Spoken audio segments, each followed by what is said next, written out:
Um, please forgive me. Usually I try to commit the introduction to memory, but just didn't have the time, or either my memory's getting shorter. So I will read the introduction tonight for our panel. In its beginning, what came to be called photography barely captured reflected light. Blurry street scene taken from a window. Then it captured the silhouette of lace and leafy materials pressed against the surface of light-sensitive paper. The romantically inclined from those times described the process as drawing with light. Shortly after, photographers staged scenes, stiffly attempting to replicate paintings. But soon, photography found its unique power.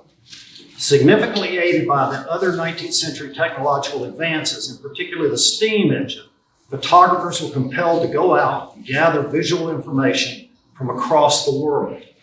Our view of the world and our place in it changed. Never before had visual information and the feelings it generated been distributed so widely and so efficiently. Today, digital technology amplifies all those earlier attributes of photography. Today, photography captures images from the most microscopic to the nearly unimaginable grandeur of the cosmos. The distribution and access to those images has reached ubiquity through the magic of search engines, the insidious character of social media, and the photographic reproducibility on any surface. Add to this over 5 billion smartphones in use today, each one taking and sending photographs. We are clearly overwhelmed. Before our digital age, the way we used to understand photography provides only a remedial understanding of photography today. Marshall McLuhan's once insightful observation, the medium is the message, is far too simplistic in a world relentlessly bathed in photographic imagery. Each of our panelists addresses the current circumstances of photography. Lucian Perkins by the purposefulness of content. The message is the message. Vesna Pavlović by revealing the subversive political power of visual information. And Colby Caldwell by cutting into the guts of phototechnology. When I addressed each of the panelists and asked them to participate, I said we would start with one question. And then we would hopefully generate the conversation among the panelists themselves. I am here only to fill in dead air, which, believe me, I would think will exist between these three characters. So the question is, and I'll address this first to Colby, since it's his show on the wall. Each of you began your career in what can be called the traditional chemical-based photography, pre-digital photography. How has photography changed for you with the advent of digital technology? That's a big question, right? If I were to answer it honestly, I would say it hasn't, if I'm being honest about it. And what I mean by that is that my work's always been about the tools that are available to me, or the tools that I'm engaged in or curious about. And so I only knew about, I knew how to describe or how to engage with photography with the tools that were in front of me or available to me at the time. I didn't know about the tools that are, when I was an art student and learning wet darkroom photography and from 1987 to 1990, I didn't know about the tools that I would be working with that you're currently seeing this work with at the time. So, but what I was interested in even at that point was about looking at the tools that were available and finding some way to subvert those tools in some way. Some way to subvert the tools that would be closer in my connection, my interaction with the world in which I operated in. So in some ways I would say it hasn't, but that would be in some ways an offhanded way to answer it. If I were to answer it in the sense of like 3 moments that I knew that things had shifted or changed for me or that had an impact on how I would engage with my medium. I could point to three specific things. One would be working in the mid-1990s with James Huckenpaller, who's a good friend and artist here tonight, with a friend and artist and mentor of ours, Bill Newman, at his house when I was trying to take analog Super 8 film and figure out a way to upload it with very rudimentary software into the computer so that I could then go frame by frame and select work that way. And through that process and through that kind of arcane, what was considered state of the art at the time, but in retrospect was a blessing, but also was arduous. I came across the work that became How to Survive Your Own Death, which was this corrupted file that came out of that process. My point being is that moment of me understanding that what was considered state of the art at that point, at this point, in almost 30 years later, is seen as arcane and would be discarded at the time. For me, that discarded kind of technology was a way for me to find content and for me to develop and push what I thought the medium could be. The second thing happened almost at the same moment. It's not the same moment by any means, at the same period of time, but in vastly different contexts. The Abu Ghraib photographs in 2004, at that particular moment when photographs from that particular situation were shared via cell phones from the folks that were perpetrating what I would consider war crimes at the time to their friends as what kind of like, this is what I'm doing at work today. That kind of moment of seeing the speed in which that kind of transfer of what I would call, in retrospect to how we relate it today, the pornography of images, had a tremendous and profound effect on my way of thinking about how images and photography existed in the current world at that moment and how they could be shared and percolated. That's a tough word for me to say at the moment, but be shared as kind of things that were being photographed, being shared in the same ways that photographs either of weddings, birthdays, personal events, pornography, they were being shared in the same way, and therefore it became this kind of ambiguous sickening of the image for me, if I can put it in a more direct way.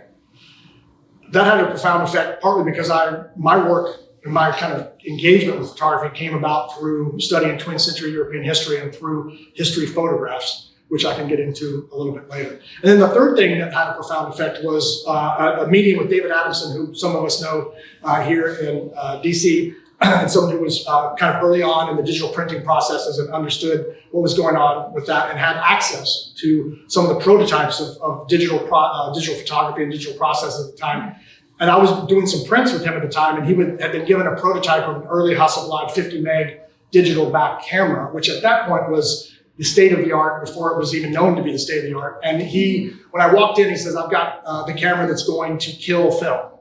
And I'm like, okay, that's a dramatic statement. And I was still dubious about it because this was in the early 2000s, and still film, maybe 35 millimeter film, was being threatened, but medium format and large format film was still, the clarity and ability to capture detail was still unparalleled. He said, this will challenge that. He did a test, he showed me on the screen, and indeed, I was moved, I was shocked and like, okay, I can see what you're saying. And then I said, of course, as someone who would have this opportunity, I said, can I rent or borrow that for the weekend? And he looked at me and he said, well, the body is $35,000 and the lens is $15,000. And it was that very moment when I realized that the medium in which I was interested in, the tools in which I would need to be engaged in, to be able to be participating in my medium had become beyond my means. And so I had to think about how can I approach that idea with opportunities and vehicles and tools that are available to me. And that's when I started thinking about the flatbed scanner as a camera, as an opportunity to be able to get the same kind of resolution that was happening with this digital camera that was $50,000 that I could get from a flatbed scanner. And this was, like early mid 2000s, and I started doing work and thinking about it that way. Those three moments were moments when I realized that the medium was shifting and changing in a way that I had to grapple with, that I had to think about And then I had to kind of confront and just make a decision about how I myself wanted to redefine or be a part of or subvert the tools that were being put forth in that medium, while having a very, very grounded education in the wet darkroom and understanding the experiential aspect of photography and how that very much informed my work throughout from that period up until the work that's happening here that you're seeing around us tonight. It kind of came full circle where I wanted to get back to finding some sort of experiential moment with the medium and with my tools that I experienced in the wet dark. That's a roundabout answer. That's where I'm going to go. Great. Vesna? So, I want to thank you, George, for organizing this panel and everyone here, and also my co-panelists that are really dear friends. And so to sit and share the stage with two of them, great artists and significant kind of moments in life, I guess, for me, our encounters, and so it's a big deal. So for me, the digital demo, and I want to congratulate you on your show. This is the first time I'm seeing it, and you know, I've seen the digital catalog in preparation, and I've known the work that you've been doing. You've shared some of the videos, and you know, you've done this experience, and you talk about the experience of wet darkroom versus the digital tool, and it. I really saw you as a performer in this work, as somebody who, you know, and seeing then that kind of carrying that the photograph of you in the woods with a scanner. It kind of looks like a Pencil Adams in Yosemite. So it's like there is it's an important moment, and so I wanted to say that. And there are a few more thoughts about the work. I'll get to it later, but I guess for me. For me, it was almost like a privileged moment to start the career, and for all of us as an analog artist working in analog photography and film and cinematography in Academy in Belgrade, and then to really get introduced to the first Macintosh, like speaking of digital, and to understand like, okay, you gotta learn this and figure out how to use it and learn the language and everything. But I think one of the important moments for me was in '97, and the digital revolution has been already ongoing at that time. But I was in Kassel in Germany, just visiting an exhibition, Documenta, contemporary art exhibition. And that was the first moment I've seen the work of Jeff Wall in large scale, in big light boxes, and it was mounted kind of like in the under passageway, and so it was at this moment where I realized that everything is possible, and it was like for me this moment of change, like what is possible with photography. And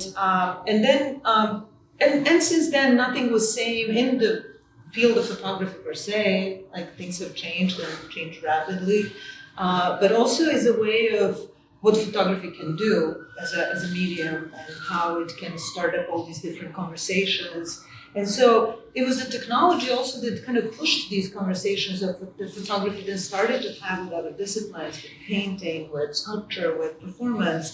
And it was like the moment of recording and translating those visual experiences and experiences into the documentation that was more accessible, easily accessible.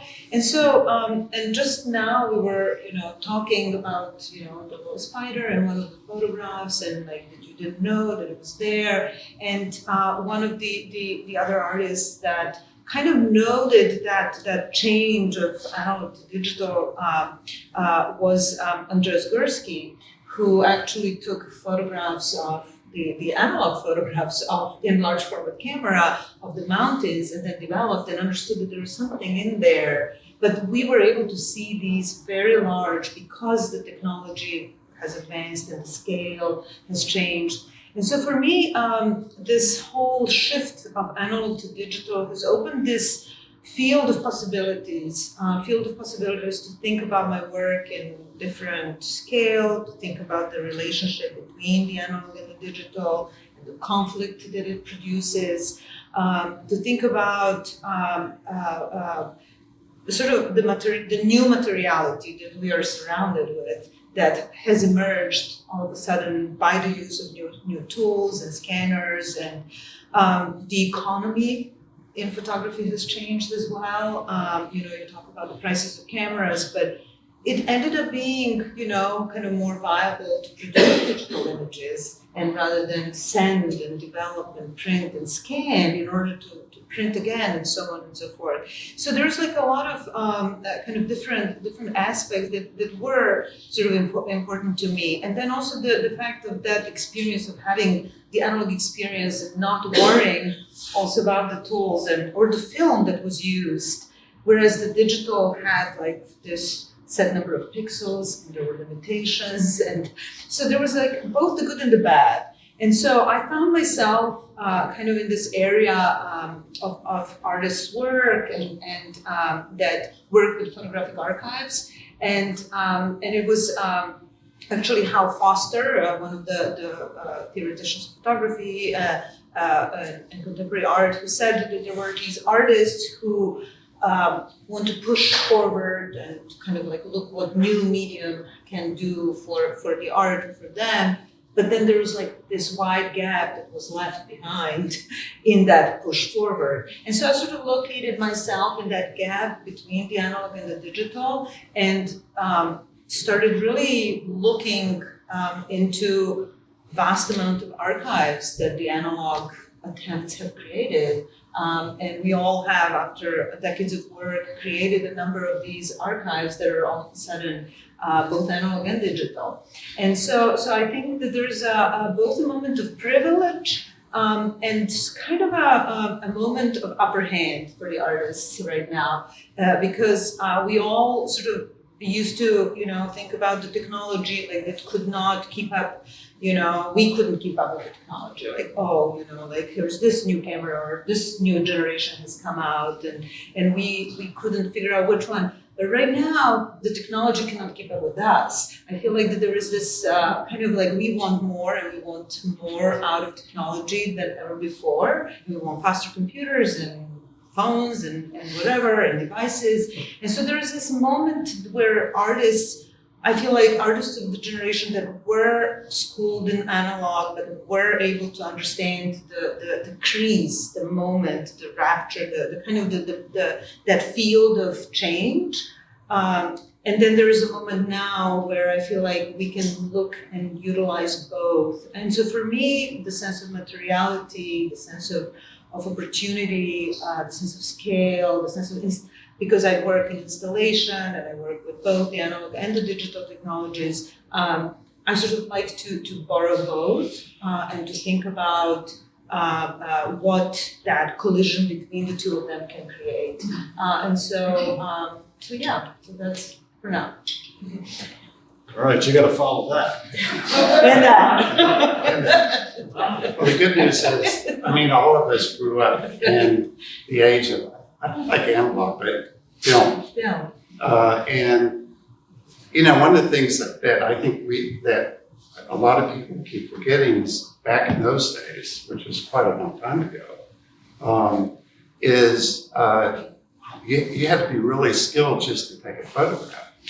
You had to take a light readings, you had to understand f-stops. If you were shooting sports, you had to manually focus, just.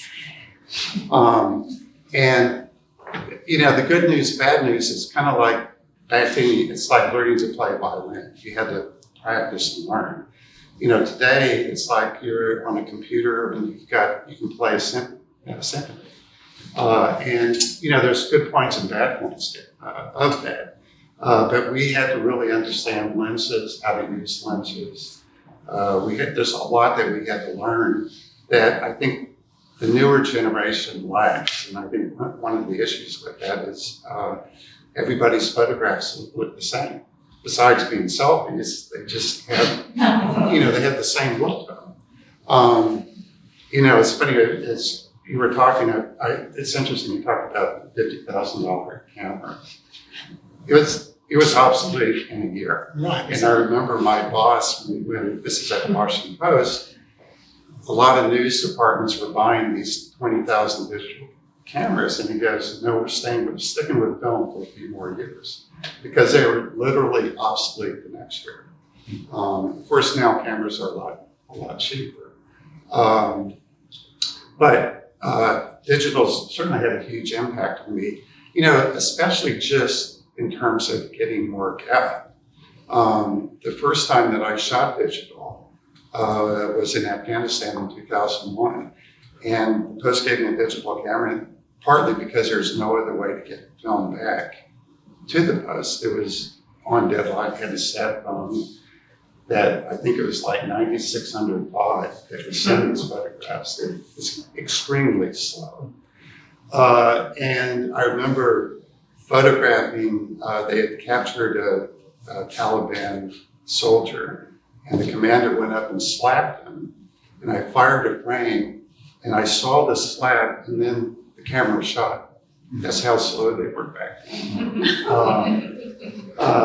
then. But I could immediately send those photographs to the Washington Post. And literally, I think it was a month before that, I was in Siberia for a month. We were doing an assignment, which I probably left called the Siberian Diaries, where we were sending photographs every day, but I was shooting film. And so at the end of the day, I had to find a 1-hour photo lab, pay them a couple $100 to stay open, and process the film. And then, you know, I'm looking at film all night long, scanning them and sending them back to paper.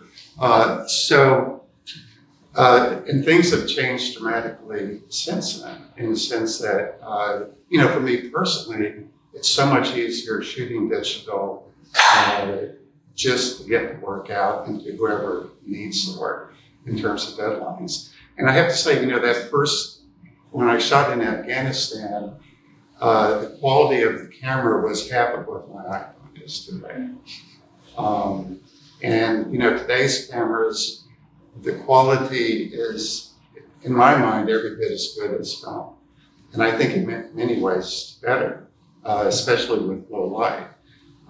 So, you know, I miss film, and we can certainly, I think all of us have these wonderful moments processing black and white film, putting it in the developer, watching it come up, and it's magic. It really is. But would I go back to that? You know, it's funny because when we bought our house years and years ago, I said, you know, I'm going to build a dark room. And I'm so glad I never did, because I would have never used it. Just because it's impractical today. For me, the bigger issues, and this was an issue with film as well, is the believability of digital.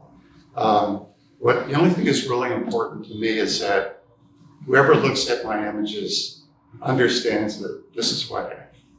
And I think a great example of that is the war in the Ukraine, where I think the photography there has had a huge impact on the war. I don't know how long it's going to last, the impact part of it. But the fact that people saw those images and they believed in those images, that's extremely important. You know, digital is a little easier to manipulate, though they're working around it. But to be honest with you, that's my biggest concern with digital. You know, if you're on Instagram, and I assume everyone here is, they've got these, you know, at least on my Instagram feed, there's these ads that keep popping up, and, you know, they show a beautiful woman, and then behind her is a pole sticking out of her head or something. And, you know, the software can instantly get rid of anything you don't like in a photograph. That to me is a concern, only because that to me is what's important, is that the image you see is what you get. If anybody was to ask me my biggest concern today, that's my biggest concern. A similar issue confronted us early in digital printing, because we, as Chris and Barry Bill Christenberry's health began to wane, we became responsible for guiding the printing of photographs. And we were going to digital prints for Bill's work at that point because we were more archivally sound, which is another issue about digital prints as opposed to chemical-based prints, particularly color photographs. And we'd go to Adamson and he'd show us a print, and it would be a typical Christenberry porch with some stuff on the porch, and then there'd be the space under the porch. We've all seen this as we're driving down country roads. You know, the house is up on blocks, and there's a space under the house, and David would scan the 8x10 negative, and then he'd print it best he could, and it would reveal all this information under the house. And I go, no, that's not a Christenberry photograph. There's got to be some shadow there. So there were decisions made about veracity, which were different than decisions that are journalistic veracity. Yeah, and I think that's a very good point. I mean, look, in the dark room, when I worked at the Washington Post, you know, you get your photograph will burn into the paper. You could darken with your hands, you could darken the sky, and you could do certain manipulations, which was considered okay.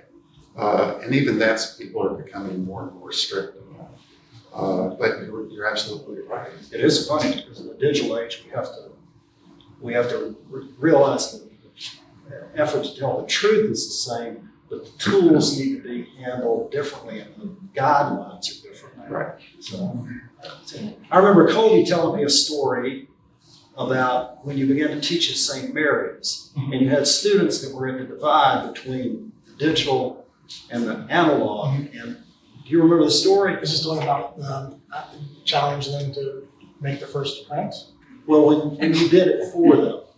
But let's see. The story I'm thinking of is that I wonder if that is. the story that I'm thinking of maybe when I started teaching at St. Mary's in 2002, 2003. That's right when and actually Lisa Shears there, she was in the department and helped hire me to start the digital program there. And the idea was to develop a digital media program there. And one of the first things that, and I could go on many tangents on this conversation, but the idea, one of the assignments that I had, because I had students that were really excited about digital, and I had students that were very much committed to the web darkroom still, because that's what they knew. They were still teaching it in high school a little bit at that time, so they had come to that. And so, but I had the digital students really excited. So I challenged them. I said, okay, we're going to split up into two groups. The first group, the digital group and the analog group, and the first group with a final print wins a pack of paper of, whatever medium, whatever, whether digital or analog they want. And everyone wanted to be in the digital group because that was going to be the fastest. And I'm like, okay, so there would be like 10 people in the digital and 2 in the analog. And I said, okay, you've got the class period for the first final print, and whoever wins each person gets a pack of paper. I knew who was going to win, but they did not. And so I knew that it was going to be a cheap assignment, not an expensive one. And they would go out, and of course, the first person to come back with a final print was the analog photographers, because they had control over all their tools. Whereas the digital at that time, in 2002, they got flummoxed right off the bat because they couldn't get the camera to download the images into the computer because they couldn't talk. But for me, it was like this great moment of being able to understand this idea that the technology that in a way that was driving the medium was being driven by the wrong set of ideas, certainly in an educational standpoint, which was that all these tools are available, and you choose the tools in which fit the project or fit what it is you're actually trying to get across and trying to work on. You brought up this issue of web darkroom and manipulation, and I felt like it was a good moment to talk about how I feel like all three of us are really well connected. And I do want to take a moment to say thank you to HEMPHILL for putting this panel together, and thank you all for coming out tonight. I started pretty quickly because I was excited about talking about this. But I'm very grateful to have this opportunity to share this discussion with two not only remarkable photographers, but two very important friends and people that have had tremendous impact on my own abilities to kind of comprehend what the medium is. Lucian and I have had a relationship for over 30 years. We went I to. wasn't born yet, but I'll go. That's fair enough. I know we're dating ourselves, but I just want to indicate the depth in which our discussion, our connection has been. We've known each other for over 30 years. We went to Russia in 1996, an amazing project that Lucian spearheaded called Interphoto. And I could go on about that, and there's a lot to talk about that, and I'll get back to that in a second. Vesna and I have known each other for 22 years. Vesna came to the United States in 2000 on a project bringing Serbian and Bosnian photographers together by Jamie McClendon, who some of y'all, McClellan, so some of y'all know, through civilian art projects. Did a project where they brought photographers together to collaborate and work on a project through the state. I don't know if it was through the State Department, but it was through an opportunity for these folks to work together. I was assigned to be Vesna's binder while she was in Washington, D.C. to kind of help her traverse the photo world here in Washington, D.C. And we've had a tremendous friendship and professional relationship since. I've seen both when I went to Russia with Lucian in 1996, and I think these are important things to discuss and put forward. It happened to be the year that you won the World Press Photographer of the Year for the photography that you had done in Chechnya at the time. And it was an amazing experience for me, someone who knew Lucian as the Washington Post photographer, then being able to work with Lucian in Russia with 3 generations of Russian photographers. We met Soviet World War II photographers, we met the generation of photographers that were Lucian's age, and then we met the next generation that were maybe a little closer to my age, not that we're that different in age, but the younger generation. And it was a tremendous moment in Russian life in the mid-90s. It was a tremendous moment for the art world in Russia in the mid-90s. And what the project that Lucian had set up was an opportunity for Western photographers to go and share information, and to share and collaborate with the Russian counterparts so that they would not be exploited, basically, by folks who were coming over and paying $100 for their archive of negatives, and then losing all the rights to all their work. That's another story for another panel. But point being is that my connection with Lucian is really grounded in that kind of historical, kind of, as he's talking about, this idea of the veracity of the image. And going to Russia in 1996, the veracity of anything was very, very interesting all the way around. It was 96.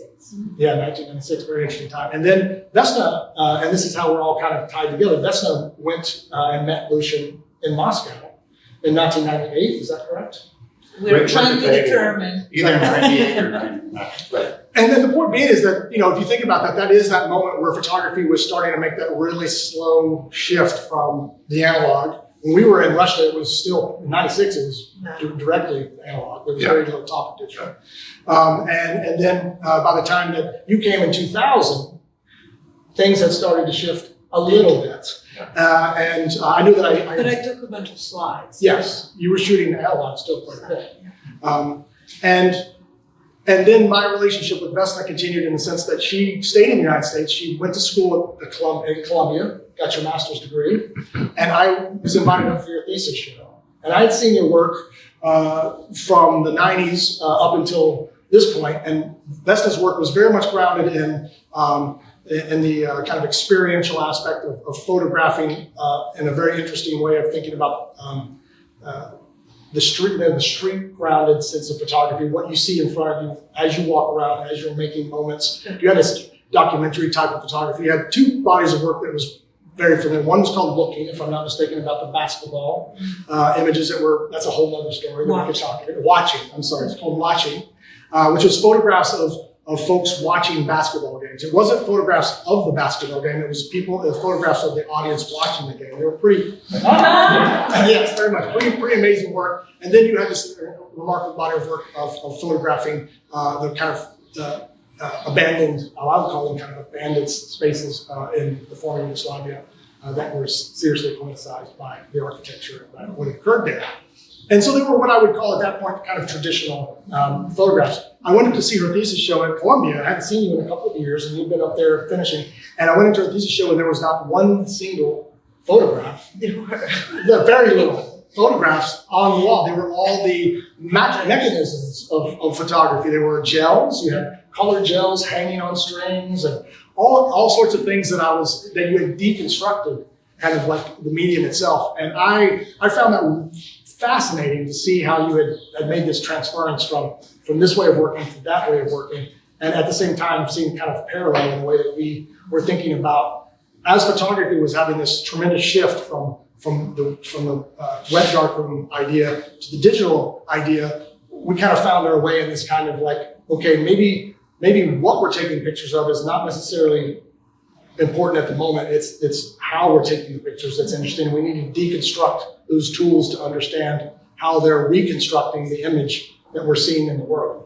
And I felt like that kind of had something that's kind of kept our professional relationship kind of tied together in very interesting ways in the way we work. Our work looks very, very different, but I think that the way in which we think about constructing the image is very, very similar. My grounding in photography comes from 20th century European history and particularly Soviet World War II photography. And when I went with Lucian in 1996, we were introduced to 3 different Soviet World War II photographers who are still alive. One of them, Eugene Halde, one of the more important Soviet photographers. He took the picture of the Reich, the flag being raised over the Reichstag that you're pretty familiar with, that kind of established the end of World War II in Germany with the Russian forces taking over Berlin. It was this amazing moment of seeing this Russian photographer who, when we sat in his bedroom on his bed, his dark room was in his bedroom. It was still mine too. Yes, it was in his bedroom, and he had his camera around his neck, and it was very much about grounded in this idea of that history looked and was made by these components. This is how history was made. This is the history we knew. I should tell one story quickly from that. Were you with me when we interviewed Tarasenko? Yes. So this is another World War II photographer who covered the eastern front of the war and the siege of Leningrad. And he's showing us these amazing photographs. And, we're sitting there for at least an hour just mesmerized by him. And at the end of showing us, he goes, yeah, at the end of the war, they sent me back to Moscow and I was really nervous. And I go, why were you nervous? And he goes, well, I was worried that my photographs might not be in focus. And I go, why were you worried about them being in focus? And he goes, well, at the beginning of the war, my viewfinder cracked. And I was never sure whether any of my photographs were focused. He had one camera and one lens. And I always tell that to my photo classes because they got 20 cameras and 1,000 lenses. That's all he had for the whole war. And he was never sure. I mean, he's risking his life, obviously. He was never sure whether any of those images were sharp. He never knew because the film went back, it was messenger back to Moscow or somewhere. But those were little stories that we heard all the time. I have one story for the journalism work. So back in the day, in the analog day, and I saw on your website, this panel gave me some real pleasure of going back into your website and your work, and I found on your photo blog that you posted a story about the photographs that you've done in Chechnya, and how much these photographs reminded you of the photographs that you're seeing now coming from Ukraine, but on Instagram, and how important it was to actually be there in Chechnya and to record that work as you have done in all other parts of the world and in Kosovo. And I know you were in Kosovo at the same time when I was in Belgrade during the war and during that bombing campaign in 1999. And so those are all these kind of historical moments and data that kind of digged a little bit. And then, there's, I know you probably follow Emilio Marinati from Ukraine, photographer, and his photographs. And they are very, very real photographs. And they are bringing that war here, and they're bringing that war everywhere, and it's really real. And so what you did back then, and working for the Post and doing that work, I want to say it's becoming even though we see Instagram as this kind of continuous flow of documentation where single image sometimes doesn't matter because there is so many, and it's a kind of a flow of documentation rather of a moment, a photographic moment that we're looking for, that you were after. They still somehow bring that work home, I would say. And here in the United States, in Europe, the war is closer. I mean, in Serbia, where I'm from, it's very close because right now, Lavrov couldn't land, but what if he landed? Serbia would not go into European Union. There would be political consequences to that moment. So the war is very real. First of all, it's very real in Ukraine, and then it's very real close to it's in Europe. And now, but here it's not. So those photographs that we see by Mornati and the others right now in Ukraine are so important. And that's, having the social media aspect or the social photo, to have that gravity is very important. It is kind of something that Martha Rossler did during the war in Vietnam, when she did her collages and she brought the bringing the war home into American living room by combining photographs of the war and fashion magazines and kind of like showing that work to the public. And also in your you talk about the work in Afghanistan, and just recently, like in 21, you developed an old roll of film, and in that roll of film that you have taken, so you took a film camera to your assignment. But this was Afghanistan. Afghanistan, yeah. You're right. Tell about that. Yeah. Because I of course, I'm looking at this digital camera and I go, I want to take some real photos.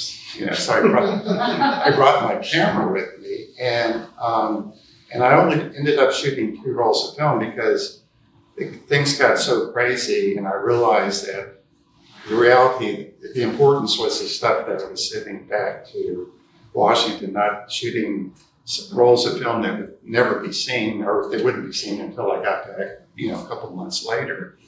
And so I got back to the Washington Post a couple months later, and I developed these 2 rolls of film, and I'm really excited. I had 2 rolls of film.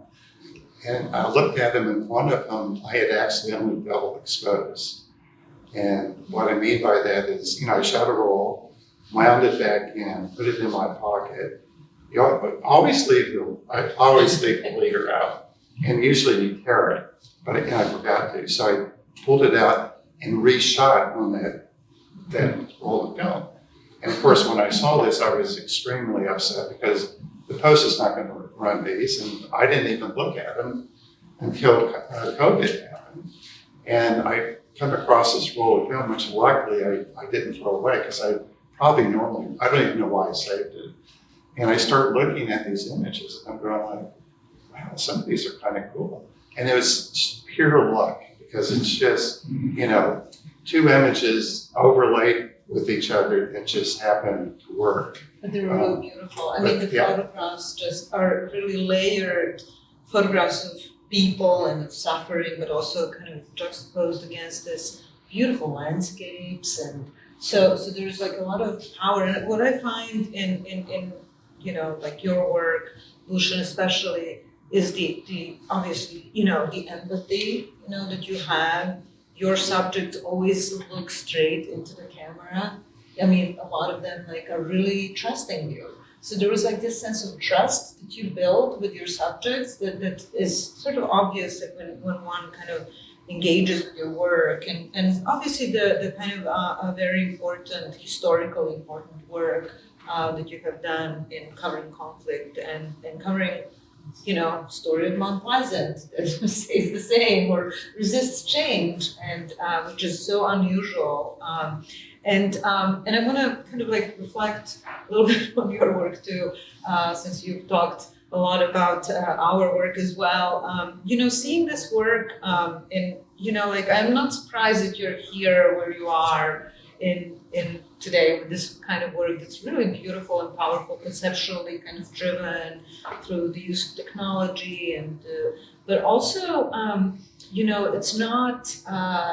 it's not just beautiful, which it is. It's very kind of appealing aesthetically and kind of, but it's also very demanding. Like it's very, it's like asking us, for me at least, it kind of has like really this strong ecological kind of underpinning. It has this, it's almost like as if you are taking an X-ray of the land that is like in kind of in these glitches kind of are warning signs a little bit about this land. And I mentioned this like purple color that's very flashy, and so there's a lot about that work that kind of like puts me in this post-pandemic apocalyptic world that the spiders are left and this land is here, but where are the humans? And but and then there's swaths. They have this geometry as in them, and it's very obvious on a large scale. The printing and that allows you to do. But it's almost like seems like it has like these swaths of land, or like the flooding. I'm thinking about the flooding, and that's why I kind of look into this performance you've engaged with the land as both a solitary activity, but also kind of not in a didactic way, but it's very off today. So I think it's very beautiful.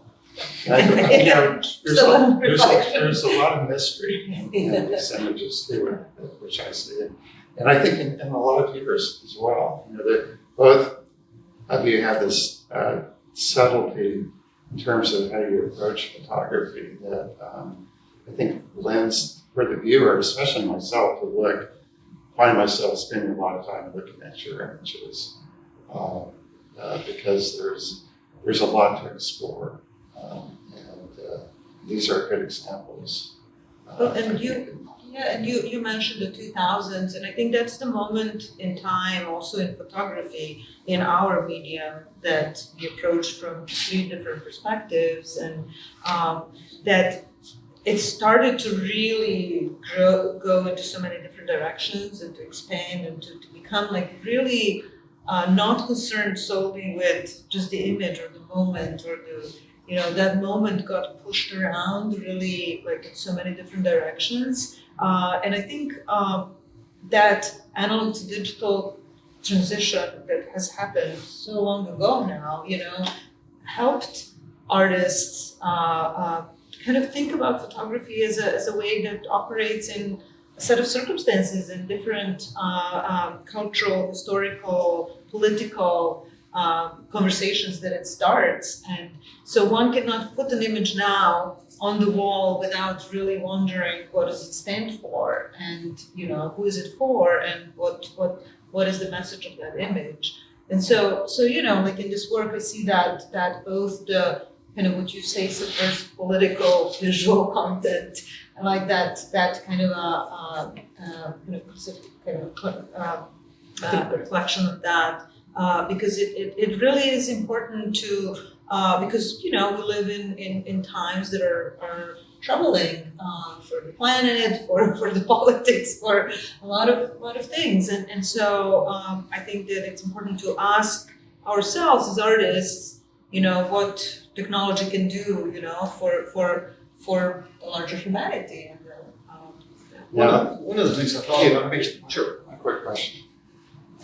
Usually, when you talk with photographers, somebody asks, what f-stop did you shoot this at? Where did you plug in to get these? Better. I went to, I did some research, and it was clear that most good answers about how to work outdoors can be answered by construction workers.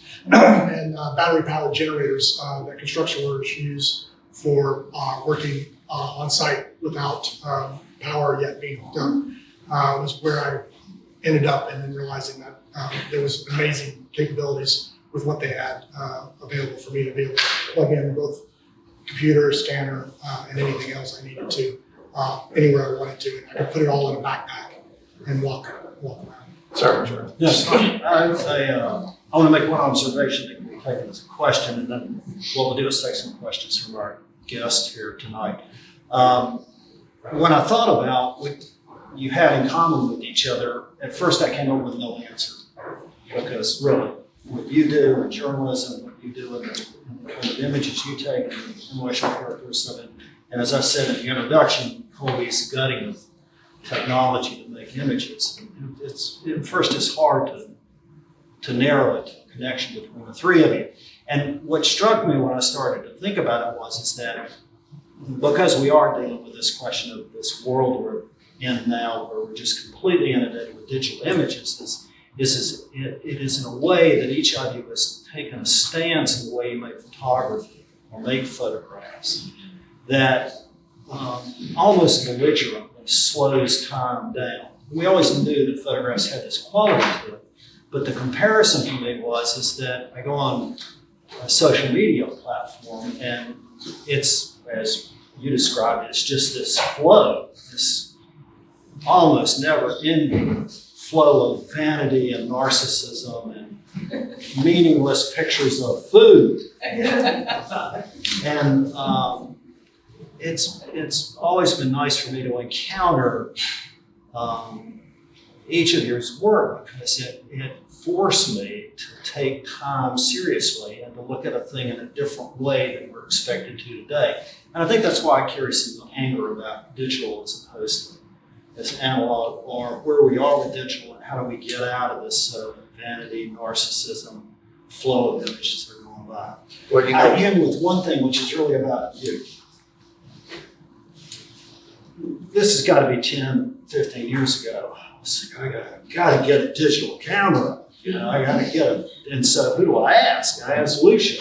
And Lucian says this and that, which I completely didn't understand. And then he said so off the cuff. He said, well, what you have to understand is that digital photography as a still photograph is a choice, that it's really a continuous flow of data. And for me, that kind of opened an entire world up, not so much about the flow, but the time of it. And from that point forward, I never really thought about digital photography in the way that I think most people do. I thought about it as a maximum selection. I said earlier about learning to play violin with your camera. And both of these photographers certainly have done that. And what I mean by that is that they've learned their craft really well. And if you look at both of their web pages and get to know them, that's why their photography is so remarkable, because they're playing the violin. And the sad thing about these cameras is they're great, except people don't realize what they have right here. This is the best, most wonderful tool, certainly for journalists, that you could have. You can take great photographs with this, but no one's taking it, not no one. Some people are, but if you really want to express yourself, you can find a way to do it with this, because the qualities here, it could be photography, it could even be with sound, it could be with video, but you don't need to buy an expensive camera. It's all here. It's just how you use it and what your vision is, what vision you have. They learned their vision through the craft of understanding photography. And that's why and a lot of people do that as well, and they never develop the eyes that both Vesna and Colby have. But I think you're right, certainly in the sense that these two people have an amazing vision that you can only describe as somebody that spends, a lot of time learning how to play that violin. You mean sound system. And his own system. Well, So, yes. We'll take questions. I have a story about that. So this is probably more of a Colby question. I don't know how to open it up to the other panelists, but so Colby, you've in previous bodies of work, you've talked about how it relates to the history of painting, which is really important to me. And definitely in this stuff, I can see sort of connections to Dutch painting, Trompe l'oeil, Gerhard Richter. When you were working on this body of work, was there stuff that you were looking at? Were there things out of the practice of painting that you were consciously drawing on or unconsciously drawing on?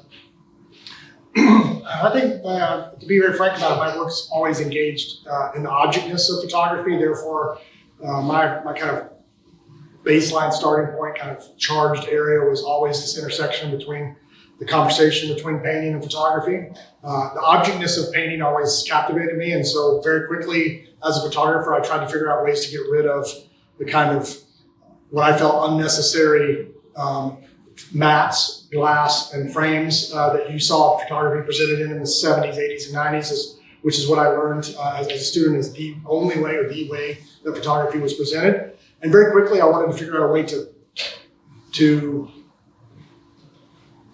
find my own way, but also a way to engage outside of the world of photography. And that's what was happening in the 80s and in the 90s. There's this kind of break with photography being kind of in its own silo and then starting to have more traction in the quote unquote art world and having conversations. When I say conversations, I mean visual conversations on the wall with other art forms. And yes, Gerhard Richter was someone who I was very, very, as a student and someone even currently, I'm still compelled, irritated, and fascinated by the engagement with Gerhard Richter's ideas about how photography, the kind of tyranny of photography, and how as a painter he wanted to reclaim some of that language.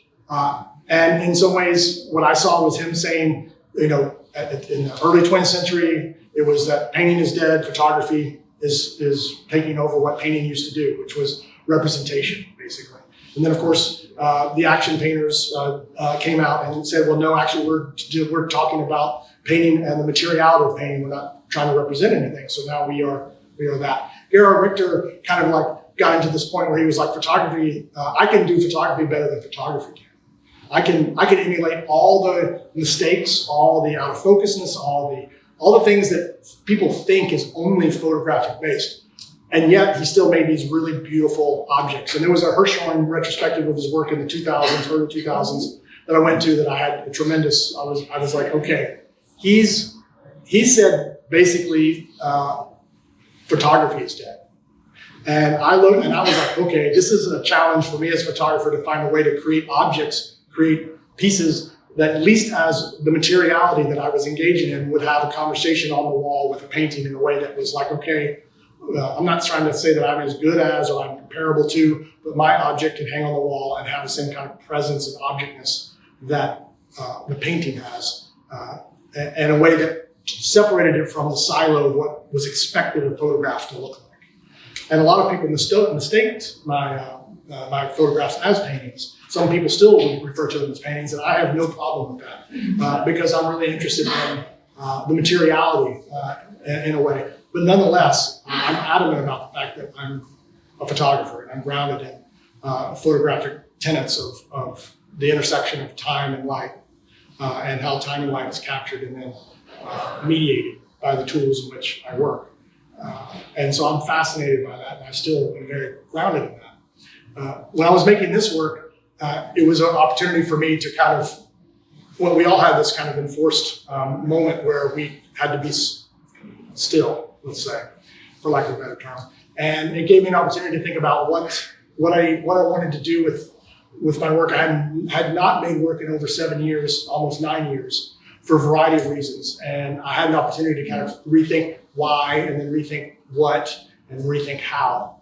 And my first impulse was that I had been working over the last 5 years of bringing the natural world into the studio and creating basically still lifes with the scanner. This was an opportunity for me to think about the idea that I was frustrated with that kind of staticness of working, and I wanted to find a way to become more active in a way that would be more in the sense of how Lucian works, in the sense of getting out into the natural world and engaging with the natural world in a very active, physical way. And that's what led me to kind of figure out a way to kind of get the scanner outside of the studio into the natural world. And once I did that, my first impulse was always, and always has been throughout my career, a terrible impulse. To do the first idea bad idea. Because I go for the most obvious thing possible. And I think that's just the way I work, and I go for something, I get excited, I go for that, and I'm drawn to that. And then what happens is I get drawn to that, and then something goes wrong, and I'm like, oh, wait, that's more interesting. And then I start moving further away from my original idea to the idea that my tools, my process, and hopefully my way of interacting with my subject, and in this case, the natural world, leads me to. I went out with the idea of being a 19th century photographer. The scanner was about the size of an 8x10 camera, very much Ansel Adams, as was mentioned before, like going out into Yosemite and photographing the natural world with the scanner, very like on a tripod and holding it still, because that's what I was expecting. That's the photography I was thinking about. It took me a while to realize that I wasn't doing that because Ansel Adams went click, and maybe it was like click. It's maybe 5 to 8 seconds of an exposure on a film like that, and it happened. But what I was doing was going click, click, click, click, click, click, click, click, click, click, click, click, like 100 times. Like maybe I should probably count, but the exposure was 10 minutes long, but it was only exposing the band of light of the scanner. It wasn't exposing the rest of it. So it was being exposed multiple times, not unlike what was happening with your film when you double exposed it, but it was being multiple exposed, but not on top of each other, just segments of it. And what I realized at that moment was that I had time, which was always something I felt was an important tenet of photography, and light, of course. But then, of course, that got subverted as well, because it took me a minute to realize that natural light was useless in some ways, in the way that I was working, was that the time became this thing that I could actually play with and manipulate, because I had 10 minutes to actually expose not just one exposure, but many exposures. And so that gave me the opportunity to move and be active. And this is where I think you pick up the performative aspect of what I'm doing, because it was very performative in the sense I became very active again in a way that felt like not performance, but performative. And I think there's a difference because I was very engaged and focused in the process. I wasn't performing for the process, if that makes sense. When I was in it, I was in it. But I realized very quickly that process gave me the opportunity to really engage with the technology in a way that I hadn't thought about before. And I'd hoped that the way the technology and the way I hadn't thought about it before would engage with my subject matter in a way that would be visually revealing in my experience of what was happening out there. And that started happening, and that's what you're seeing in the results here. Anytime that you see a glitch, that's me moving the scanner away from its subject to a different spot. A good example of that would just be a simple thing. The one that you see, it's in the middle there, that's a 360-degree photograph of the same trunk, same spot. I just moved around the trunk during the period of time, even though it looks linear. And I think that was really important for me to kind of play with this idea that the pictures are presented as a linear idea of time in its result. But there are vestiges, there are hints, there are ideas in there that would prove that it's actually multiple moments of time collapsed. None of this was done in the computer. This was all done, quote, in the camera. Mm-hmm. And I think that's something that I think is really important. It was important for me as someone who's really grounded in photography from the period of time of thinking about what that decisive moment meant. Right? I think for all of us, we were grounded in this idea that when you clicked the shutter, that was it. And then, of course, the digital thing brought up that you could click the shutter, but then you could take the 1 and the 0 and change it and move it. And then all of a sudden it became a very slippery slope. So I wanted to find a way to kind of deal with time and light in a way that was kind of back to the very basics of photography for me.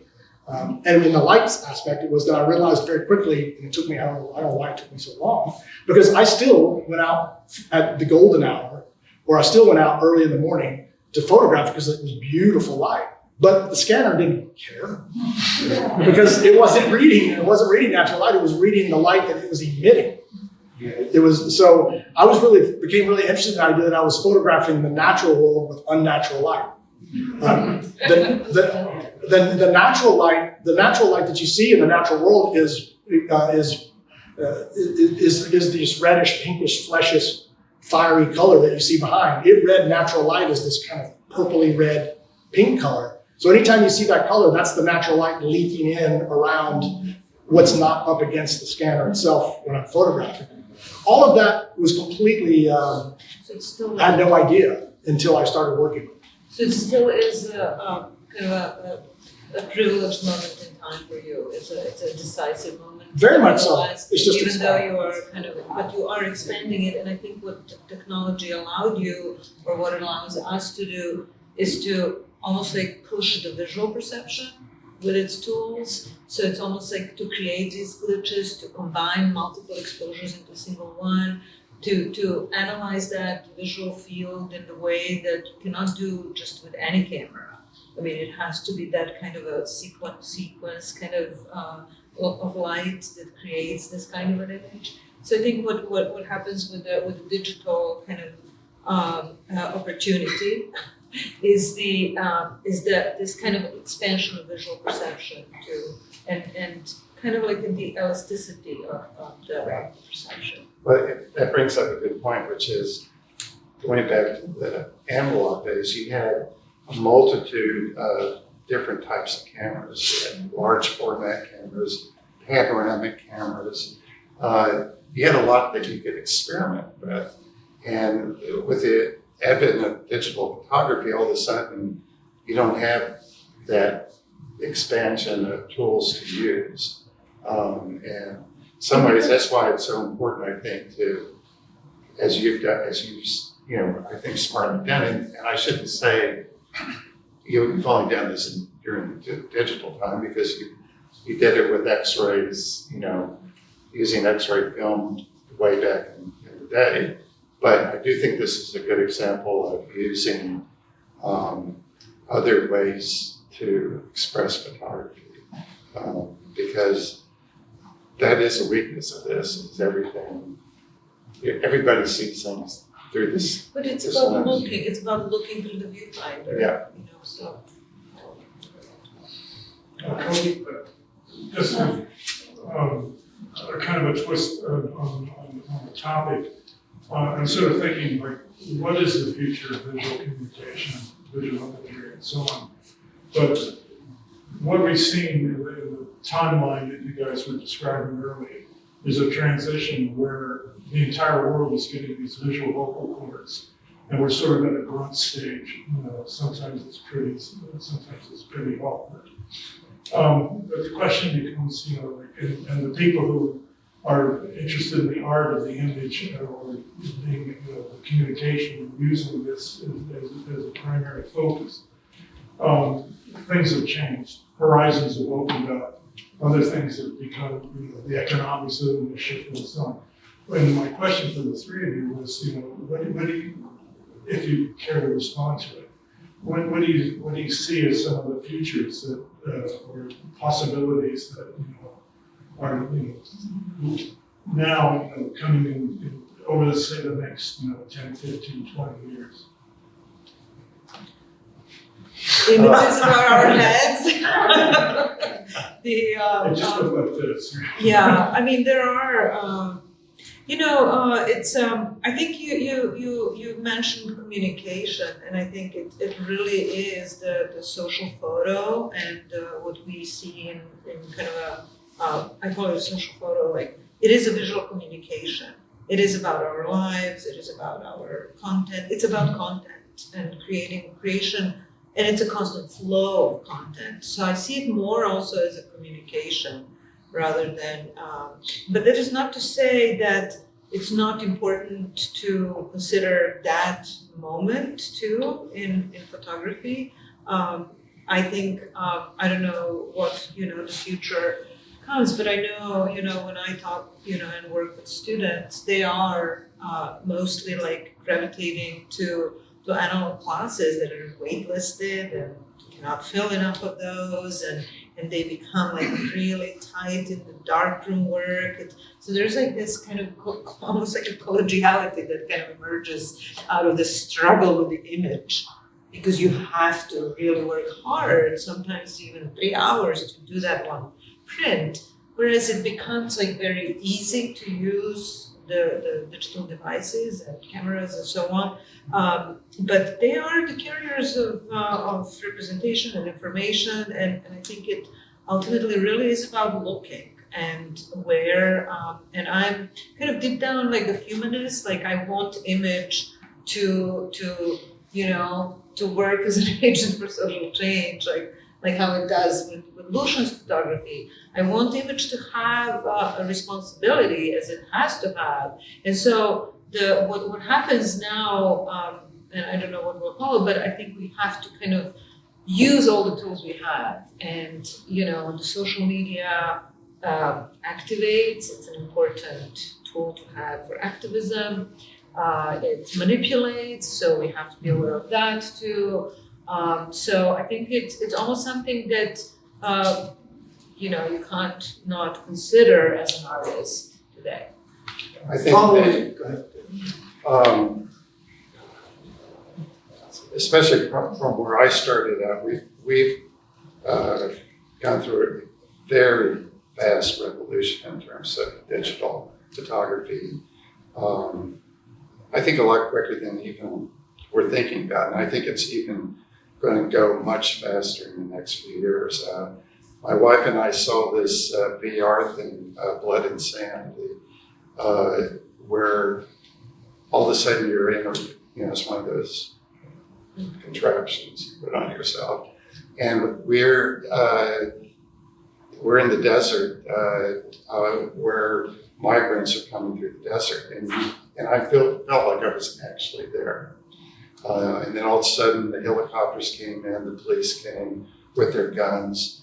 And the first thing I thought to myself was, when I covered situations like this, I said to myself, wouldn't it be amazing if people could really feel what it feels like when I felt like that you're feeling right now? Because you felt what these migrants were going through. Let me flip it back the way. Let me just finish my one point. But I walked out and I said to myself, oh my God, think of what the Trump people could do with this kind of stuff. But that's one of my worries and concerns is the new technology is going to just escalate so quickly over the next 10 years. And it could be good or bad. We just don't know. Following the rule of good writing and good entertainment, we should leave everybody wanting a little bit. This was A+. Excellent. Thank you.